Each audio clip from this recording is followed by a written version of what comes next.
Welcome back to the KRUSE Elite Podcast. What's going on, Tony? Good morning, Taylor. You know, I have these glasses. I have a couple colors, right? Yeah. Inspired by our talks here. I got some red glasses, and then I tried to get some green glasses, but they sent me blue ones. Mm-hmm. And then I have the pinhole glasses where it almost looks like you're looking through a screen door. Yep. You got a good collection going. Yeah, so I was just messing around. I've got some blue light blockers. Anyway, so I was just messing around with that. I was editing yesterday, and similar results as before. The red ones like stressed me out. I didn't want them on for more than like a minute. Which again, it's just like it's interesting to feel that so strongly. Yeah, blue was kind of all right, but I think it's a little too dark. Mm-hmm. And so, you know, I was like, man, I wish I had green. And then I realized I have these green LED lights, or I have these smart bulbs all over down here in the studio. And so I turned them all green and was just editing like that for a while. And I was like, yeah, this feels pretty chill. Nice. Like, I feel pretty relaxed. So I wonder what you think about the idea of using like external light colors versus a filter for colors. Yeah, fantastic. The light stuff is fantastic. I mean, you can use it in the same way. I don't really know. I haven't had any experiences that lead me to believe that like the light is better than the lenses or the lenses is even better than the light. Generally, what I've found is just when you test colors with glasses or with light, I mean, if you test well, you go with it. And I've gone as far as like using lights myself. Like I have little wand lights, you know, they're like 6 inches long and you can change the colors and you can light up backgrounds for like vision exercises too. So like sometimes if I have a client that is struggling in a certain way with vision training, but we know we need to do it, we can use light as a way to decrease stress, or we use light for specific reasons to make the vision, the challenge a little bit easier for them. So there's different like reasons why you could use it. And like you said, just finding a color that you feel helps you more with like focus. I mean, that's a totally legit thing. And yeah, it's cool to have the lights that you can switch colors on and you just test it. Super simple. It's crazy that I hadn't thought of that for so long. Because when we talked about it, it's always been with lenses, right? Like filters. It's funny you mentioned that. I literally just I reposted an old post of mine on Instagram. I think it was yesterday on using the colored lenses it was a demonstration on how colored lenses can impact flexibility. So right now, as we speak, the trolls are out and they're arguing now with each other. They've moved on from arguing with me. Now they're arguing with each other. Sure. It's that post always triggers so much. People just don't understand. You know, when you take something that looks so seemingly simple, how could color glasses, $11 colored glasses from Amazon, make an impact on anything? So people just don't get it. They don't understand the nervous system in the brain. They don't understand that we are just walking receptors. That's what we are as humans. And we have so many different ways to take in information. In light information, it takes up such a large portion of our cortical maps. It's ridiculous. So it makes sense that if you use it strategically, whether it's light or lenses, it makes sense that brain function will change. And anyone who understands how changing brain function with inhibition or activation will always result in some kind of change in output, then it's no longer like mysterious, like why color could impact your performance or help you feel more relaxed or even decrease your pain. So yeah, it's funny. Now I'm just sitting back watching as not everyone, but a lot of people are, he's trying to trick you. He's a grifter. He's trying to trick you into taking his courses. There's no such thing as using light to improve flexibility, you know. And, oh, look, he cut off. He's using a certain camera angle, so you can't see that he's trying. You know, it's just endless. It's like, oh wow, oh yeah, endless. People will go to great lengths to try to figure out, how am I trying to trick you or mislead you? It's yeah. Color is a big one. It always makes people go, what? But it is powerful stuff. Yeah, I'm a fan of healthy skepticism, especially nowadays where there is so much bad information flying around, fake information flying around, right? Totally. So I get the impulse. And even as you were describing it, it's like, if you understand X and you understand Y and you understand Z, you know, it's like, I think it's a lot for people who have never been exposed to this stuff to, you know, to get from point A to point Z. And so, you know, part of the goal of like this podcast, I think, is to illuminate that stuff and to let people spend time and really understand the concept, so that it doesn't, so that you can connect the dots and you don't have to come up with a conspiracy theory about it. You know? Exactly. That's exactly right. The podcast has been great for that. It's the same type of person every time. It's basically someone who doesn't follow. Right? They're likely seeing it for the first time. And those are the people that get the most triggered. Sometimes it's a follower, but not much. And even so, when it happens, it's obvious to me that they don't actually lean in and follow what's happening with what we're teaching. It's not like they're hitting up the podcast or even watching all of our posts or going to YouTube. It's just they happen to follow, they see something that triggers them, and then they respond to that because they don't have the context. They don't understand it. Yeah. So that's how it's always been for me, honestly. Since day one, I've always been teaching something. I've always been teaching something that is not widely accepted or understood, you know, which really is a good segue into our conversation today. Okay. All right. So yeah, something that maybe also is not that common or understood. You know, you used to do something a lot called aquatic training. Right. And you talked about this when you gave us kind of your history and like what brought you to this point as a coach and what brought you to applied neurology. And I think that was one of the very early episodes of the podcast. Yeah, it was like one of our first episodes together, I think. Okay. Yeah. Yeah. Pretty far back there. So yeah, if you're listening and you want to know what made Taylor and what brings him here today, that's a great episode to go back and check out. But in it, you mentioned, you know, aquatic training. Yeah. And it's come up several times again in the podcast, kind of in passing. And so today, what we're going to do is do a little bit more of a deep dive on what it is, why you would do it, and why maybe you wouldn't do it. And just give people that context and understanding. Yeah, that's great. It's one that I think is kind of near and dear to my heart because it's how I got started really in the industry. And it's something that I don't engage with as much anymore for some specific reasons, but I still advise people on it, you know, particularly like athletes and stuff. But yeah, this idea of aquatic training, I guess I'll give our listeners sort of some brief history on how I got started with it. Yeah. Because we're going to be talking mostly about the aquatic part of, you know, what I used to do in sort of the first generation of my career is how I look at it. And so it all actually goes back to when I was studying a system that I was introduced to called the Burdenko Method. And the Burdanko Method is a Russian system of rehabilitation and conditioning. And it's really unique. Man, it was incredibly unique at that point when I first discovered it. This would have been when I was in college. And it's still unique. There's not really, it's one of a kind. There's not really anything out there like it, which is pretty neat. But what it is essentially is using a combination of both land-based exercises and water-based exercises.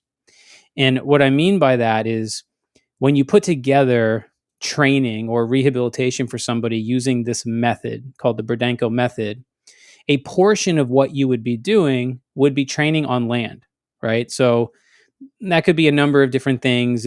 The system is very unique in the fact that it it focuses a lot on some of the foundational qualities of fitness, like balance, coordination, and flexibility / mobility. That's kind of the foundation of the system.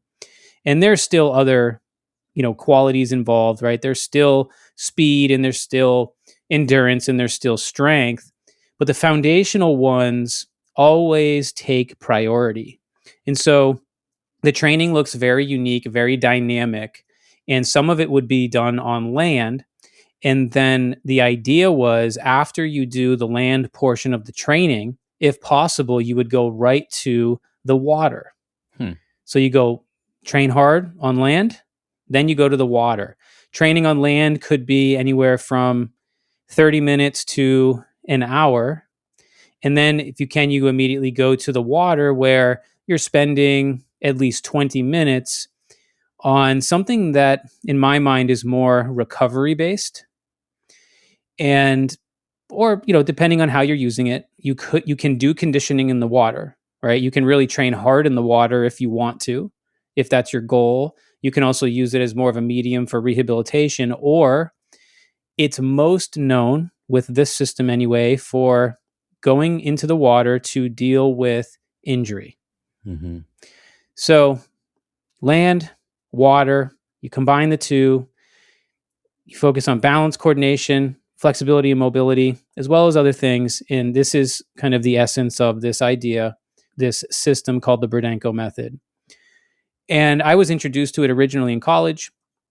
My first mentor for this was someone I talked about in that podcast we did together, Tom Barbeau, who has really lived this method and is a master at this method. And I went through training with him.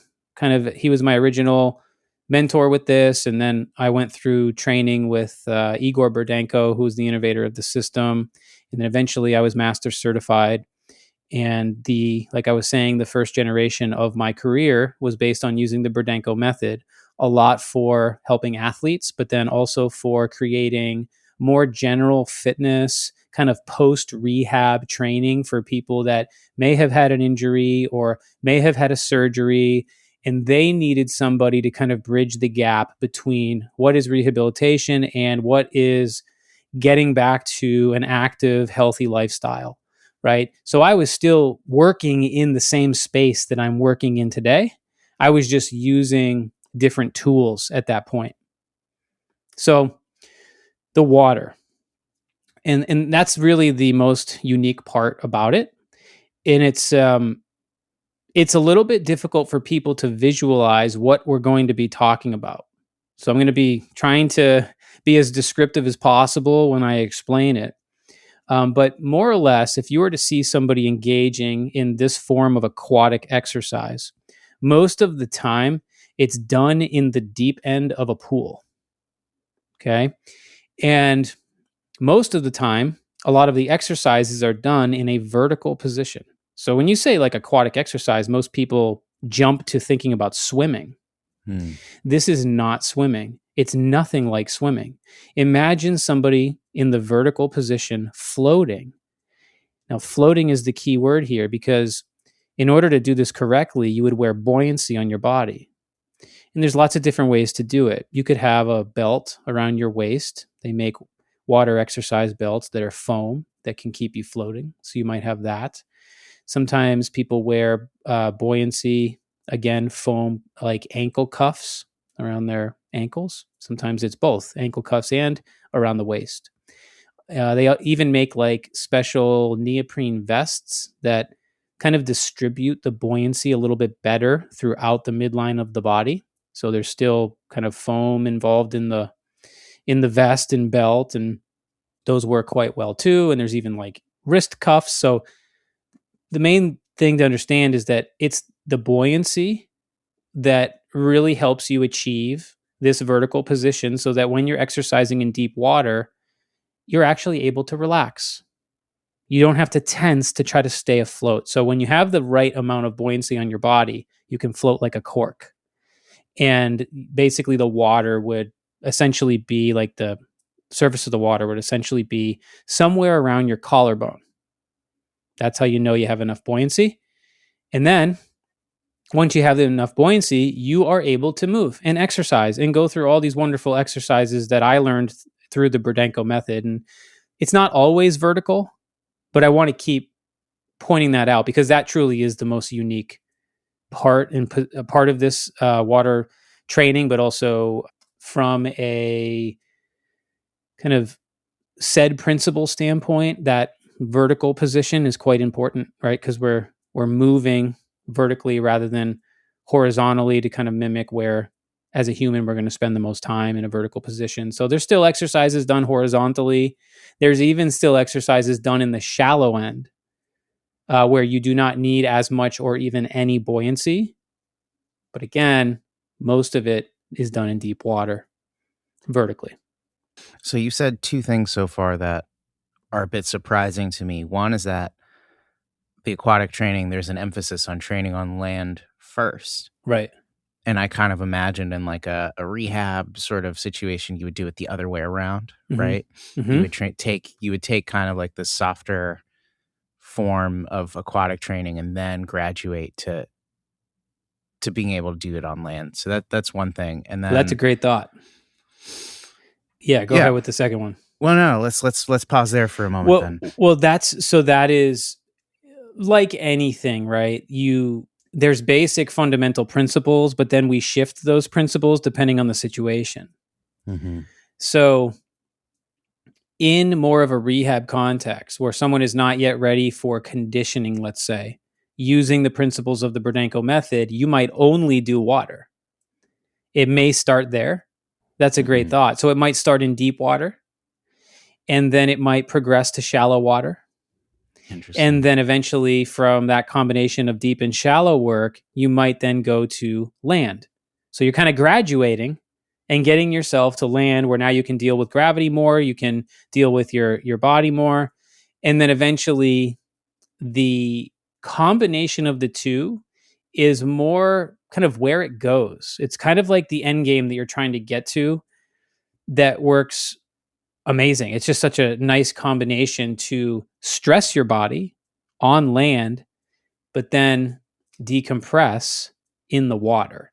So that's kind of the end game. You're trying to get there, but we can shift things depending on the situation. So it kind of seems like there's a sliding scale then. Because the other thing I was thinking is like, okay, well, if aquatic training isn't like horizontal, like swimming, and it's in the deep end, so it's not like water aerobics. Like sometimes you see classes and they're like in the shallow end, people are doing aerobics, but with the added resistance of water, right? That's right. It seems like there's a sliding scale where it's like, okay, I'm not basically loading the body at all in the deep end. In the shallow end, I'm loading. There's a little bit of gravity that I'm pushing against with the floor of the shallow end, and then on land, you're 100%. Like there's no buoyancy whatsoever. Right. And so you have that variable that you can kind of slide depending on what you need. Definitely.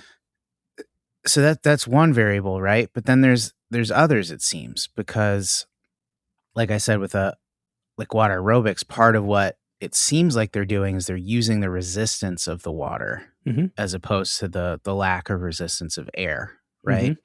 And so that kind of skews the other way. Like the more water, the more submerged you are, the more resistance there is. And the less submerged, the less resistance. So those are kind of like going in opposite directions. Is that a variable that you guys are thinking about? Yes, it is. Yes, it is. And we should probably discuss some of the qualities that the water is providing because it's like people see it. So water aerobics is one of the main reasons why what I was teaching during that part of my career was actually very difficult to get buy-in on. Because when people, especially athletes, and I was working with a lot of athletes at that point, when athletes see people in their 70s doing water aerobics, right, and dancing to music and bouncing around and splashing, they're not impressed, right? They're not impressed. It's like, why would I want to do that? I want to do athlete stuff, right? So there was always actually a difficult selling point to get people involved in the water stuff. But then once you did, They got it, right? And the number one thing that really provided the buy-in was that their body felt better. Because the recovery that you get from exercising in the water is very, very good. It's still to this day probably the best environment that I've experienced for just global recovery from exercise. No question. Better than all the stuff that we're all trying, right? Yeah. Maybe obviously not as important as sleep, right? Always being number one. Mm-hmm. But as far as like all the stuff people are doing, red light therapy and all the gadgets that people are buying, and water work was always number one for recovery. And it was the most important, like the reason I even got into it in the first place is because it was the first thing that I was introduced to in my life that gave my body a sense of relief from chronic pain and just training stress back in college when I was training a lot. I mean, that was the selling point for me, right? Is I met Tom, he got me, I took his classes in college, and I was very intrigued by the way that he blended balance, coordination, flexibility, bringing in strength, bringing in speed, bringing in endurance. I was very excited about the blend. But then when I got into the water, it was kind of like, what is this? Why am I doing it? But then immediately, whoa, I'm actually getting something from this that is helping me feel better. And back then, recovery was just a conversation it was almost not even happening anywhere. I mean, back in college, there was no such thing as even a foam roller at that point. Like, people weren't thinking about what could they do to make their body feel better. The water was that for me, and that's how I used it. So kind of circling back to some of the qualities that the water gives us. So it's unique. So I talked about this vertical positioning being very key for the exercise. And there's some reasons for that. So wearing flotation around the waist, if you can imagine wearing a flotation belt and how you sort of need to balance in the water if you're trying to maintain the vertical position, because the buoyancy of the belt is trying to constantly force you out of alignment. And you have to balance that with all these little micro adjustments. And you can really understand this when you put a buoyancy device on a child who is still learning how to handle their own body on land. And then in water, it's like, whoa, and they're trying to like keep themselves vertical and really stabilize and figure out like, where does my center of balance need to be in order to find the sweet spot where I can just maintain position? Well, this is what's happening all the time when you're exercising in the water with the flotation on, which is one of the benefits of kind of the body awareness piece, where you have to learn how to maintain ideal vertical alignment while you move. And you don't end up using large muscles really to do that. It's a lot of small postural muscles as you make those adjustments. And the cool thing about it is, and this is really the value of any good training device, it's feedback. Because when you're not doing a good job, you lose the alignment, and possibly in this situation, your feet come out from under you and you float back to the surface of the water. And it's like, whoa, this is harder than I thought. I've got to figure out how to really find the right alignment through adjustment, right? And maintain it as I move. So we've got this pelvic stability quality that's coming from this style of exercise. And really the whole system with the Burdenko Method is built on this idea of developing better pelvic stability, right? Which is just essential for basically everything you want to do. So that was kind of the first, that whole pelvic stability thing for me when I was first introduced to this was kind of the first nerdy thing that I was introduced to.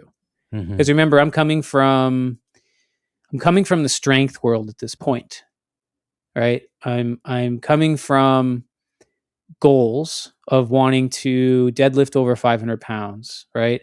Bench, is get to 400 pounds on a bench. Like these are my weight room goals at that point in my life. Pack on the muscle, And I wasn't thinking or hadn't been introduced yet to anything like so dynamic like this. And so at that point for me, it was always like muscles, strength, move weight on the bar. And now all of a sudden I'm learning, hey, pelvic stability is actually the thing that's going to help you access more of what you want to be better at. Mm-hmm. Right. So it's the first like nerdy thing I ever learned. So with the water, when you're floating vertically in the deep end, you get some interesting things happening that the water is creating. So you had mentioned resistance. So obviously the viscosity of water adds resistance. So when you're moving, the unique thing about water training is that you get resistance in every single range of motion that you move in. That's very unique. Mm-hmm. Every vector. Okay. It's not a lot, but it's there. And if you are using specific tools that have buoyancy, like we often do, because sometimes we hold like foam barbells and things, it's more resistance. It actually can get quite challenging. So you have resistance in every range of motion, even though it's not a lot, which is very useful for rehab. Okay. However, you also have support because of hydrostatic pressure. So the pressure that you feel in your ears when you dive down into the deep end, right? That pressure is pushing against your body, again, from all vectors. Okay. So we have this combination of resistance in all ranges of motion with essentially pressure or compression. And that can be very supportive for joints. So once again, you're moving against resistance. Maybe you need to rehab an injury. And at the same time, you're getting this kind of sense of joint stability that's being added by the hydrostatic pressure. The last thing here is that you have buoyancy forcing your body up because you're wearing the flotation belt. And you're still dealing with gravity, right? Gravity does not go away. So you have this kind of nice combination of gravity forcing you down, buoyancy forcing you up. And this is the piece that was thought to be very useful for spinal decompression. The water work is often used for different spinal injuries. And what we find is that there may be this tractioning that's happening because of the relationship with buoyancy and gravity. And that might be useful for a lot of different things, rehabbing from spinal cord injury, which it is used for. And then also I mentioned recovery. So certain athletes that put their body under a lot of load, a lot of stress, especially on the spine, will often get really good results in terms of their recovery because of using the water for decompression. So I'm trying to put the pieces together here for recovery, right? So you mentioned decompression, all of those like stabilizers, those micro movements to stay upright. I mean, I imagine that that's going to be like forcing blood all through the body and around the body in like different places than maybe when you're just walking around on land. Yeah, there is a good blood circulation quality that comes from the water work. Mm-hmm. It's hard to know exactly what's happening with that, but it's there, I think. However, one of the main factors is that ideally, especially in a rehab situation, the water needs to be warm enough. You know, and this is actually one of the obstacles that sometimes people are up against because finding a warm pool is not easy. In fact, finding a pool with a deep end these days is also not easy. Yeah, true. Yeah, these are some of the obstacles that I ran into trying to have a business teaching people this stuff, because I used to do a ton of one-on-one work with athletes or small groups. And so I had to locate pools that had what we needed. And I was always asking, hey, what's the temperature? And do you have a deep end? The temperature is a big part of the rehab/recovery piece. You can still do this work in cold water, but you won't be in there for very long because I believe it sort of gets counterproductive at some point. So, and there's some good research that I was exposed to at that point about using water training at the right temperature to help manage pain issues in individuals that had like chronic joint issues, circulation issues, arthritis, that kind of thing. So yeah, I think blood circulation is actually a big piece of why it can be such a useful medium for healing and recovery. Yeah, because that combination of that hydrostatic pressure, that compression, Right. and then also all those micro movements where you're, it's a very light resistance in all directions, right? Right. But Mm-hmm. you're still probably getting more movement in more places than you would normally just sitting around, right? Mm-hmm. And so I feel like that combination maybe is part of the magic here. Yeah. Well, so here, if I was to name one thing that really was the magic, I mean, the reason why this is so neat is because when people thinking about it from like more of a rehab perspective, when people have injury, known injury, tissue damage, they've had a surgery, there's always this period of time where you're told you can't move. Mhm. And even if you want to move, sometimes you can't because of pain and limitation. The unique thing about the water is I've never seen a situation where I put somebody in the water and they were not able to access more movement than they could on land with less pain. That's the value. So imagine having had a surgery, you get past a certain amount of time where now you're able to access water. You can't really do much on land yet because of pain and swelling and whatever else. But when you go in the water, wow, all of a sudden you have the freedom to move.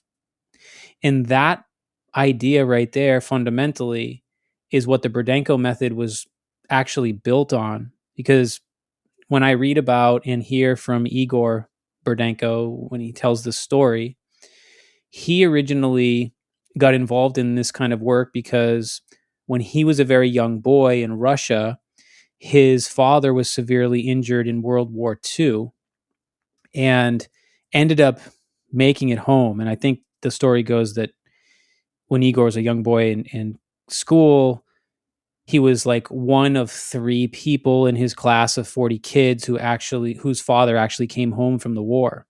Oof. But his dad was very had a lot significant injuries in his limbs and his I think it was his stomach.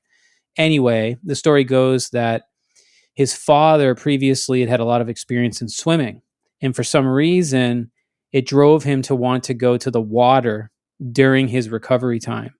And Igor says he doesn't even know how he accomplished it because he was so young, but he physically helped his dad get to one of the local ponds where they used to just play and fish and swim.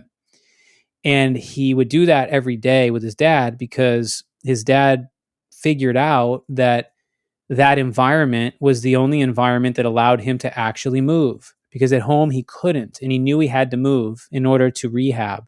Mm-hmm. So Igor tells the story great, and he, as a young boy, was able to help his dad get to the water each day, and kind of intuitively, his dad started doing movements in the vertical position, little things with his limbs, things he could do where he could be pain-free.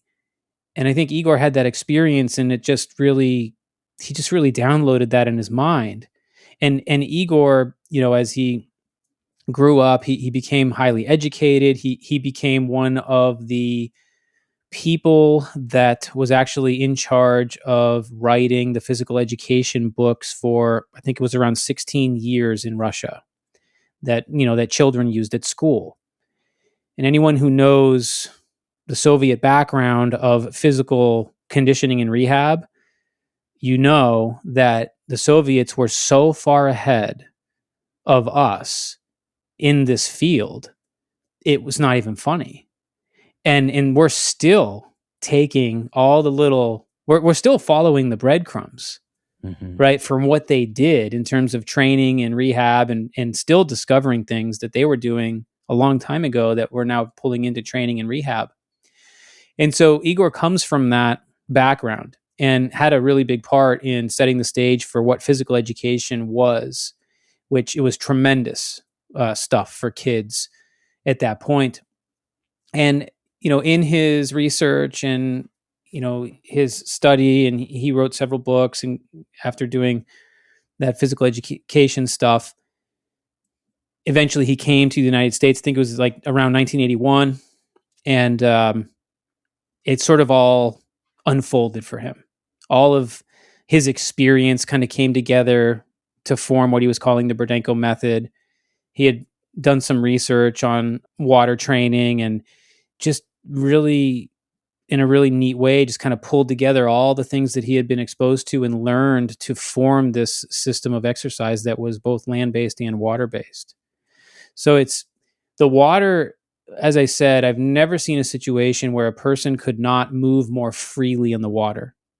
And that's what everybody wants when you're sore and tight, or you're feeling pain, or you're restricted because of an injury or surgery.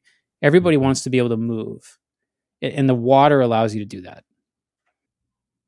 Is this a good time to talk about maybe some of the neuro that might be going on in this situation? So 2 things jump out to me immediately. Curious what you think. One is vestibular stimulation, right? Like that balancing all those micro movements, keeping yourself upright. That's probably a pretty strong vestibular stimulus.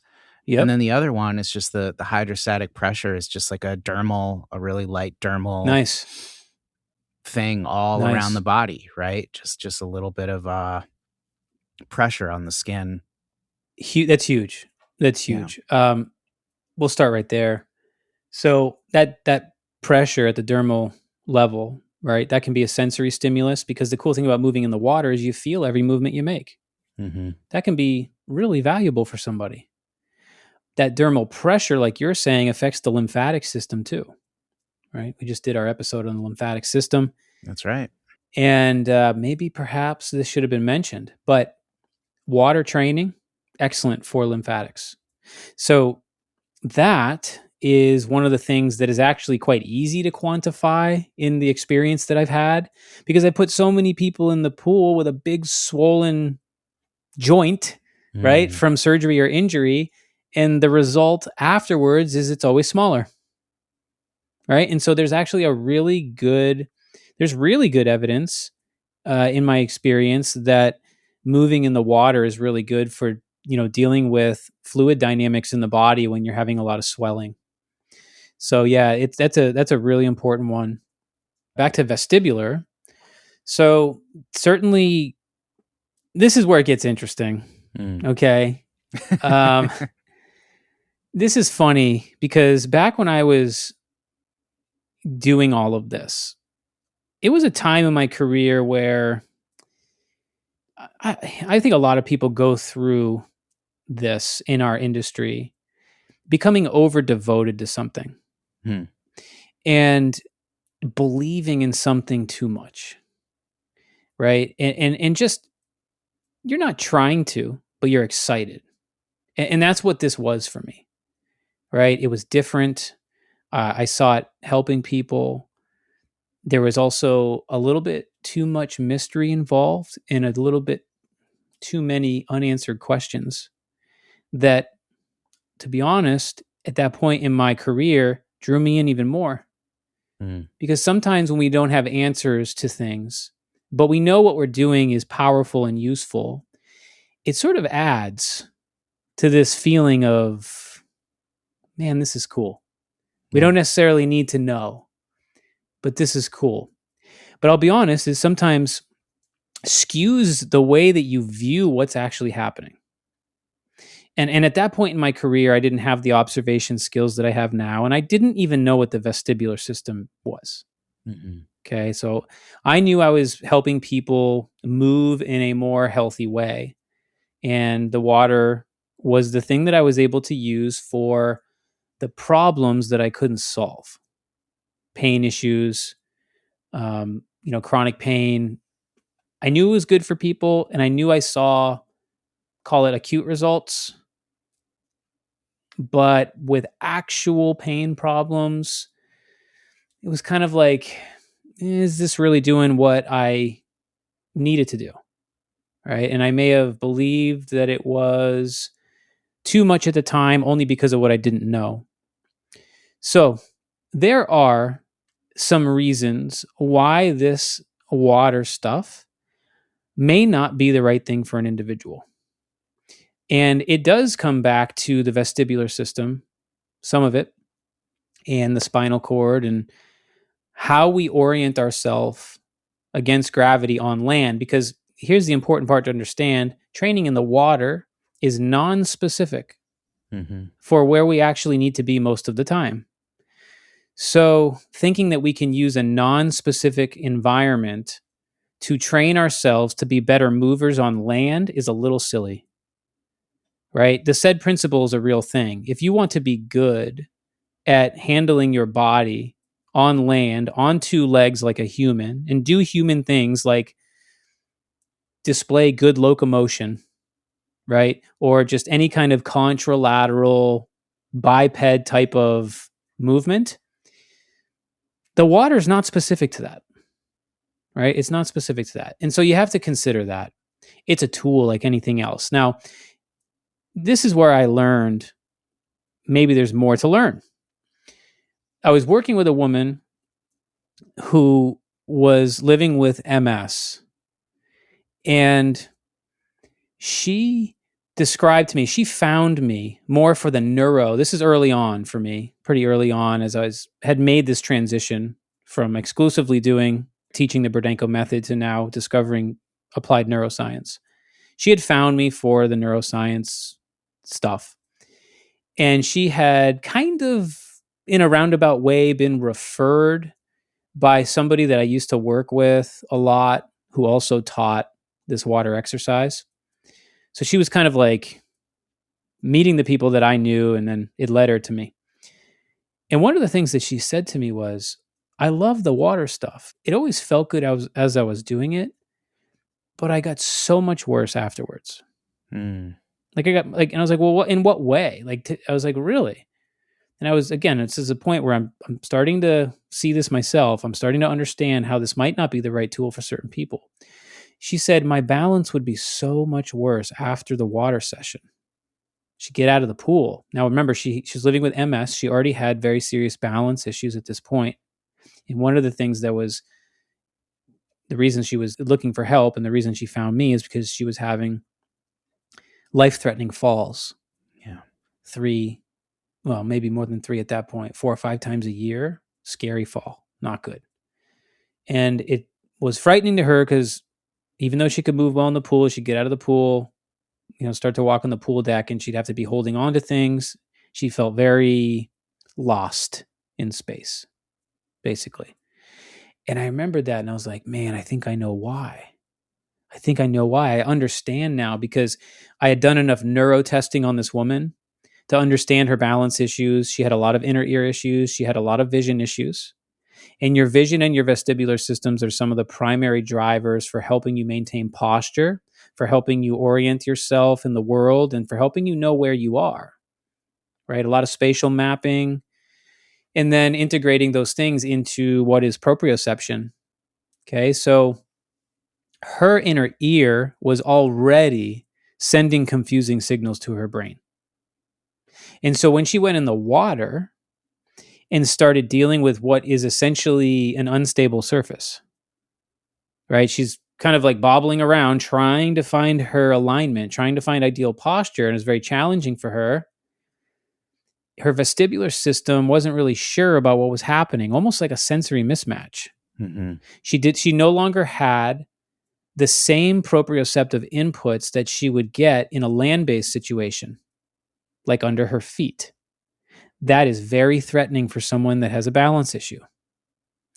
And she may not have had the stability, midline stability requirements to really be able to easily maintain vertical alignment in the water without it basically becoming such a difficult multitask that eventually it turned into something threatening. So she was the individual that experienced worse balance afterwards, which was very dangerous for her. As our work together unfolded, we did a lot of vestibular work with her on land. We did a lot of vision work with her on land. And then I ended up finding one of the major culprits of her life-threatening falls was actually wearing monovision glasses. So she already had sensory mismatch. It's already present. Some of it had nothing to do with her glasses. Like I said, she had inner ear issues. But when she wore the monovision glasses, where one eye is doing something completely different than the other eye, that tipped her over the edge in terms of sensory mismatch. So now imagine putting those glasses on and going into an environment like the pool. You are adding to more threat by increasing the level of sensory mismatch. And a brain does not like confusion. It wants very clear input so that it can predict what's happening and what's coming next. The more you skew that input and it's no longer clear, the worse people move and the more pain they feel. And so I downloaded that into my mind and I was like, wow, okay, this is interesting. So maybe it's not good for everybody, right? It is a tool. And I went on to meet some other people that had experienced a similar thing. One guy in particular had a very serious spinal cord injury following some very serious brain injury. He was, again, someone who had a very difficult time walking and maintaining posture on land, a lot of joint stability problems from his injuries. He did extremely poorly in the water. He mentioned the same thing, worse balance after the sessions and more pain. So those things really made me think and really made me understand, like, here we are, everything's a tool. Are you using it the right way for the right person? And sometimes if we understand what we're doing enough, we can tweak the way that we are delivering it to a person to take advantage of the good qualities that do exist and maybe counteract some of those negative ones, which I do believe you could do probably to some degree with those two individuals. Perhaps more shallow end work, Right. Perhaps adding more stability to the equation, shorter sessions. Yeah, there's lots of things I may think about that, but really it was not a specific enough environment to teach them how to move better and handle their body on land. So it was a breakthrough for me to really understand that. Mm-hmm.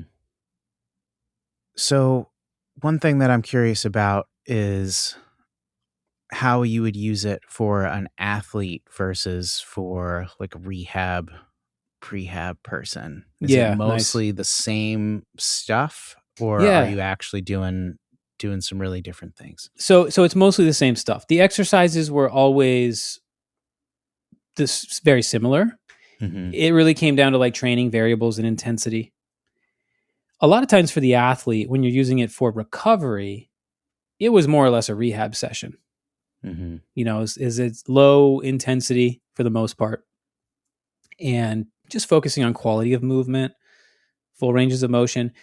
You know, one of the qualities that I failed to mention early on that is an important one to think about is buoyancy helps you reach a full range of motion or a fuller range of motion. It's like you have assistance moving through the water, which is kind of a neat thing to think about, which I think that by itself is one of the reasons why it's useful from like a mobility standpoint when somebody's been restricted for, by pain, injury, surgery.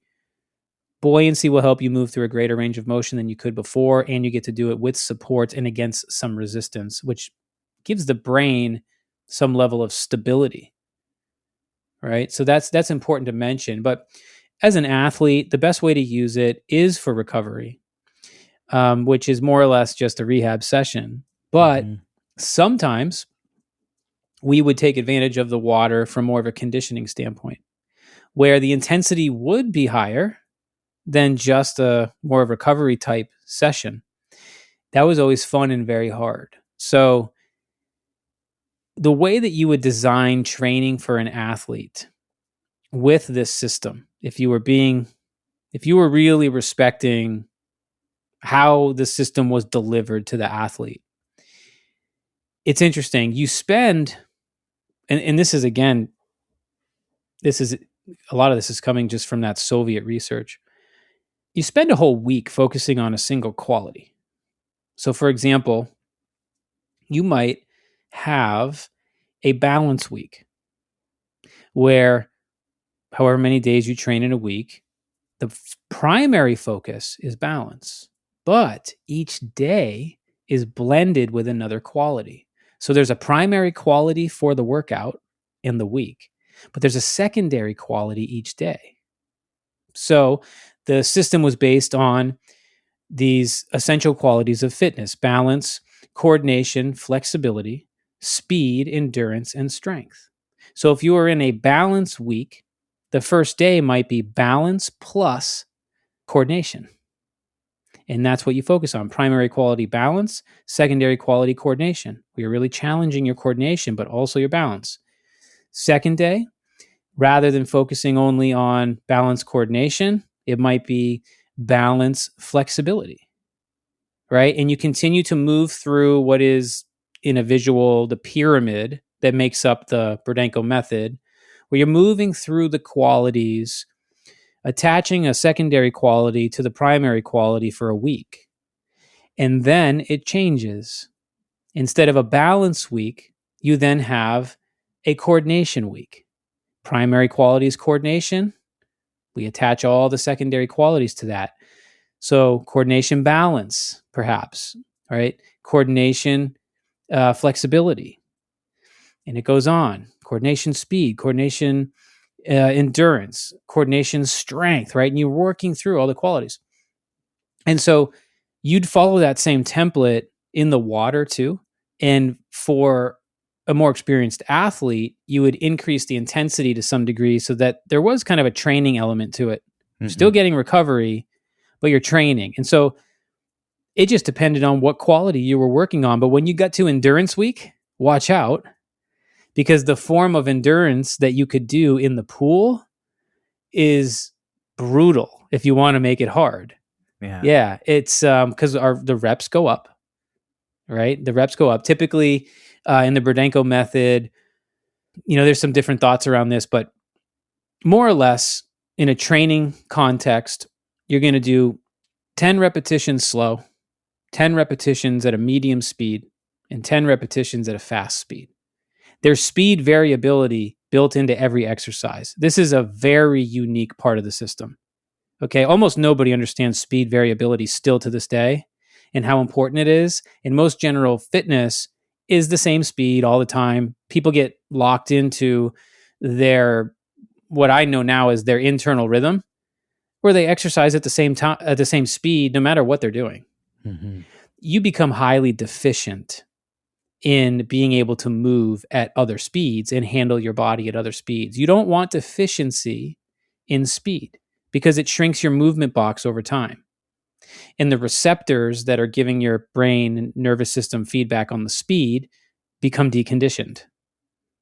So now from a sensory perspective, you're not moving as well. You're not sensing as well as if you were somebody that was constantly exposed to different speeds, which is why there's so much value in doing different activities that require different speeds, right? But we should build it into our fitness too, right? For the most results. So that's a really unique part. And that piece is something that was really valuable for the athletes. And you would do the slow, medium, and fast in the water as well. Mm-hmm. And on an endurance week, the reps go up. So instead of 10, 10, and 10, you might do 30, 30, 30. Right. And so for a full week, you're focusing on that level of endurance. And man, that can be hard in the pool. Yeah. Very, very hard. And we did some fun stuff too. Running. So we have this exercise called tether running. Okay. And you're still vertical in the pool, but you've taken surgical tubing, which offers light resistance. So it's a band. Mm-hmm. It offers light resistance, and you anchor it to the pool wall. So now you have two ends of a band with loops on them, and you can put those loops on your ankles or your arms, your wrists, but you run against the resistance of the surgical tubing, trying to maintain vertical position. And obviously the bands are trying to pull your feet. If they're attached to your ankles, they're trying to pull your feet out from under you.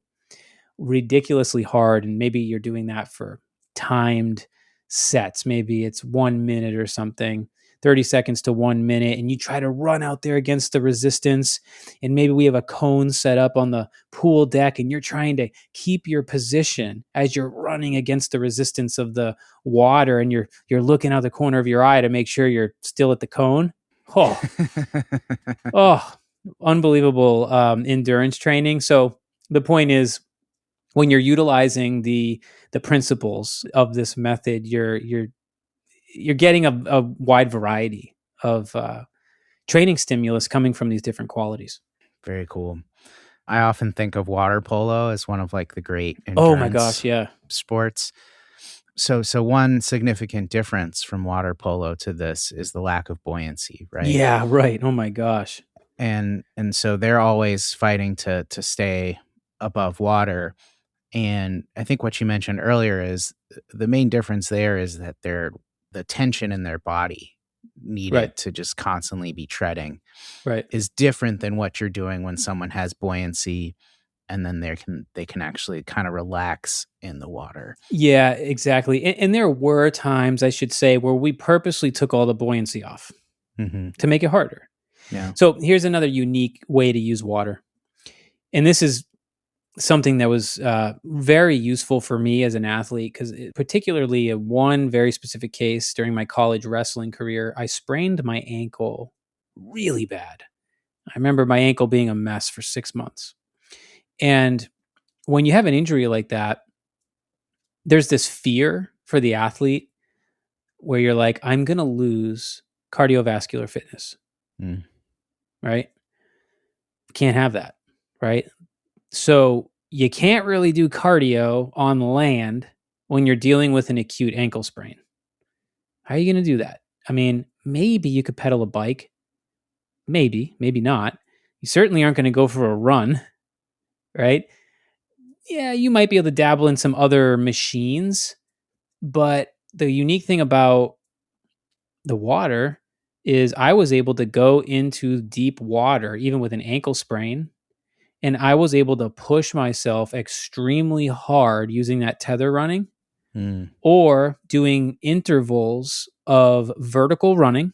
So remember, this is all about pelvic stability. This is not leaning forward where you're using the water to like really support you. This is about maintaining proper, ideal, I guess we'll say, alignment vertically. Upright. Yeah. Running hard against the resistance of the water, getting your heart rate up.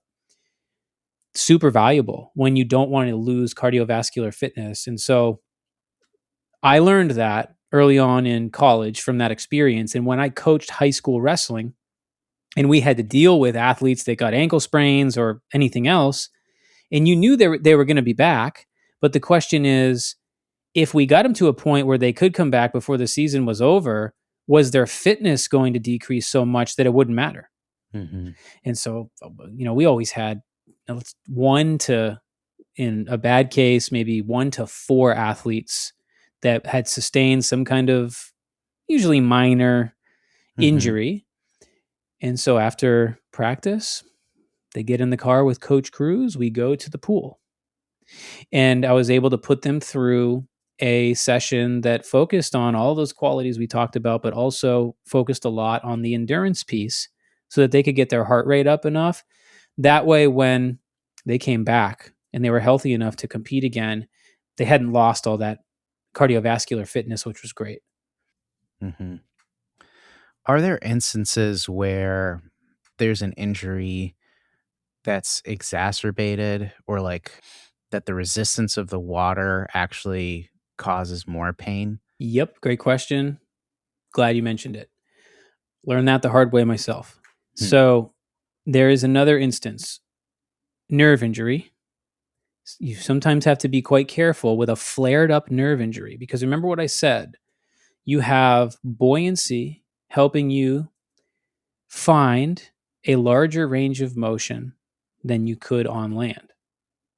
So even though you have resistance and hydrostatic pressure supporting you through the movement, it almost can be kind of a recipe for a disaster if, let's say, you have like sciatica, which is an overstretch injury. Now the environment that you're moving in is encouraging you to move through a larger range of motion. in which case it might feel good at first, but then overstretch your already overstretched sciatic nerve. And same could hold true with nerve injury in the upper body. Now, here's where it gets a little bit challenging, is that the water has also been known to help with nerve injury in many instances. So it's sort of like you have to be aware of this, and you have to change your tactics in how you're exercising in the water so that you don't overstretch injury. So that is important to keep in mind. Movements then have to be more controlled, smaller ranges of motion, and you may have success that way. But still, if you don't, then it's a clue, and perhaps that's not the right environment yet. Mm-hmm. I had a case myself when, after I'd injured my knee, I actually went snorkeling once. And so you actually have the big fins on your feet, Mm-hmm. which probably adds to that resistance. But I remember, in paddling my feet in the water, and we're horizontal, right? Kind of on the surface of the water, Right. but your feet are submerged. It would bother my knee at that. I don't know at which part of like the flipper movement. Mm-hmm.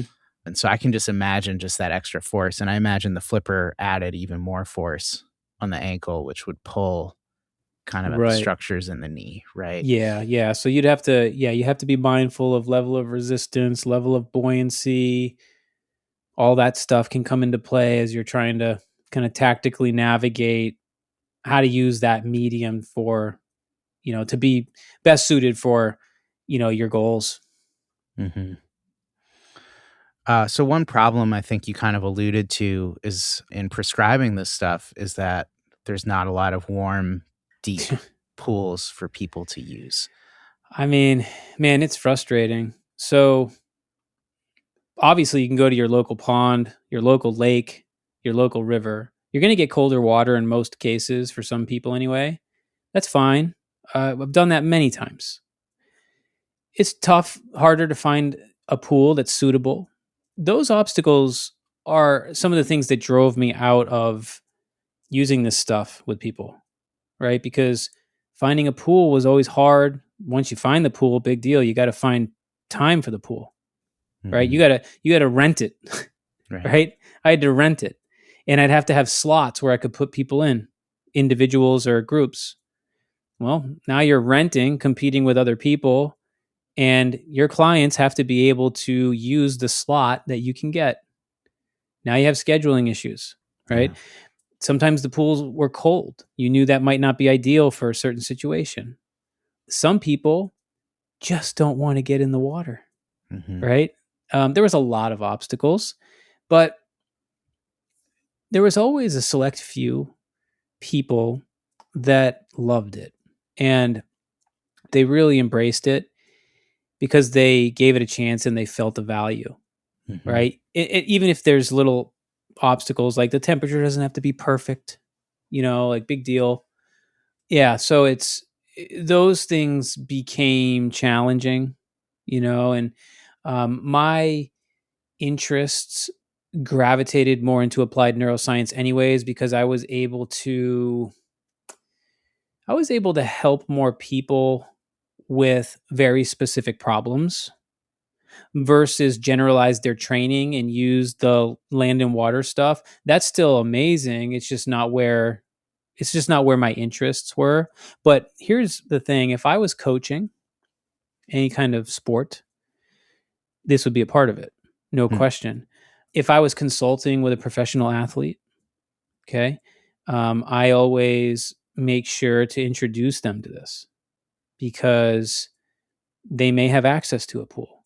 And guess what? A professional athlete has many, many hours during the day to figure out how they're going to use those hours to do the things that they need to do to train or recover. If I were an athlete myself, a competitive athlete, it would be a non-negotiable thing for me at least twice a week. At least twice a week. From a recovery standpoint, it's that good.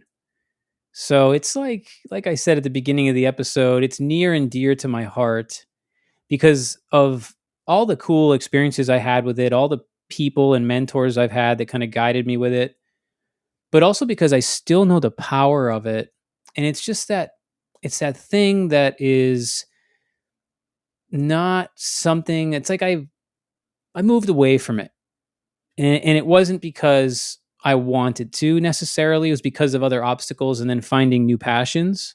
Mm-hmm. But it's still there. It's still there. And I see it there. And it's like, yeah, I see you and I'm going to use you when I need you. Mm-hmm. You know, it's still this exciting thing. It always will be.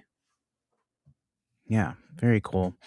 If someone were to go to a pool and just try to experience something like this, kind of where would you have people start? Yeah, sure. So first you have to have the courage to walk up to that big bin full of all the water aerobics equipment that you never wanted to go near. Okay. And then you have to have the courage to look silly when you start putting the flotation on your body. Okay. So the flotation's key. Don't go to the water and do this without flotation and then be like, yeah, I listened to that podcast and I don't really get it and I didn't really enjoy it. You will not enjoy it if you're not floating. Okay. So let's get that piece out there. You can buy flotation belts and stuff. Most pools have them. Most pools have them. So you put the belt around your waist, you jump in the pool, and the first thing I want you to do is walk. Remember, you're in the deep end. So walking is going to feel like vertically swimming, but you're going to coordinate your limbs the same way you would when you were walking on land, opposite hand, opposite leg. And you're going to do that and try to maintain nice vertical alignment, moving through a good range of motion, allowing nice full ranges of motion. You'll be amazed. Your heart rate will go up. You'll start to feel, oh, this is challenging and I've got to balance at the same time. And after you walk forwards, one of the fundamental principles of the Burdenko Method is everything you do forwards, you also do backwards. And this is another unique training principle that I didn't fully understand back when I first learned it. Back when I first learned it, it was like, yeah, that makes sense. If you don't do enough backwards movement, you'll be deficient in backwards movement. Now I understand it as you'll be deficient in backwards movement, but you're also very deficient in a very important vestibular stimulus. So the backwards movement is very ideal to get some. And that's why I try to balance the forwards and backwards movement. So you're going to walk forwards in the water and you're going to walk backwards in the water. And that's where it starts. That's where it starts. You could do that for several minutes. And you got to focus on the coordination and that you'll get feedback, because if you don't coordinate it right and you break the principles of opposite hand, opposite leg, and you start trying to go same hand, same leg, you're not going to go anywhere. And you're going to feel very silly. You're going to get the feedback that it's not working because there's so much to feel in the water. So that's where it starts. And, you know, I have an old YouTube channel. It's like almost embarrassing to point people to this, but I'm going to. All right. This is a top secret YouTube channel. Top secret. Back first generation of our business was not KRUSE Elite. Well, actually, we went through the names. It might have been KRUSE Elite originally. Then it ended up the Movement Project. This is when we were doing a lot of one-on-one work and I was focused on a lot of the land and water-based stuff. And I had a YouTube channel. If you search the Movement Project, Taylor KRUSE, you'll find it. Okay. And you'll see a lot of demonstrations of water exercise on that channel. You'll see a really silly video of me when I'm much younger talking about all of this. And yeah, it's just one of those things where you watch it and you're like, oh my gosh, you're like kind of covered. It's just like a face palm. It's a face palm. It was, yeah, it's just at that beginning stage. Yeah. But I've got lots of great demonstration videos demonstrating these exercises, all my favorite ones, really. Some people I know still use that channel when they're putting together workouts in the water, right? They just That's so fun. go through it. Yeah. So that might be fun for someone that really wants to follow the breadcrumbs and go check it out. Other than that, yeah, find the flotation, get in the water, do some walking. That can be very enjoyable if you have a warm enough body of water near you outdoors, you know. Alicia and I used to do that a lot. We lived in Massachusetts. We were able to take a pretty long walk along. So we had some local railroad tracks that then brought us to a local pond, and it was awesome. We'd bring the equipment, right? And we do some exercise in the water, in the pond. Yeah, it's nice. So, yeah. Very cool. Very cool. Any final thoughts about aquatic training? Just give it a go. Like, give it a go. That's all. Entertain the idea, especially if you are that person that I described you've had an injury or a surgery and it won't let you move the way that you want to on land. Mm-hmm. Go to the water. That's what the whole thing was based on. Remember the story with Igor and his dad who was injured? That's it. Right. And you'll feel a lot better. You get a lot out of that in that situation. Right. And it's a situation you don't want to be in. And you just start feeling the stagnation that happens with your body when you're not really allowed to move. And that starts to bleed into your mental health, doesn't it? Yeah. That's what I always could see from my clients in the water in that situation is the water allowed them to move, and mentally and emotionally, they were better for it too, So yeah, give it a try. Very cool. All right. I hope you guys enjoyed this episode. It was kind of I don't know. It was a detour, but it was a cool one. It was fun to talk about. I hope that you guys found it interesting and give some of these things a try. In the meantime, because we're always really focused on applied neuroscience here. If you guys want to go deeper into applied neuroscience and some of the things that we're constantly teaching here on the podcast, but also based on the things you're seeing me do on social media, you can still watch our free masterclass. Right? That's still available to you. You can find the link for that in the show notes or find it, through our social media.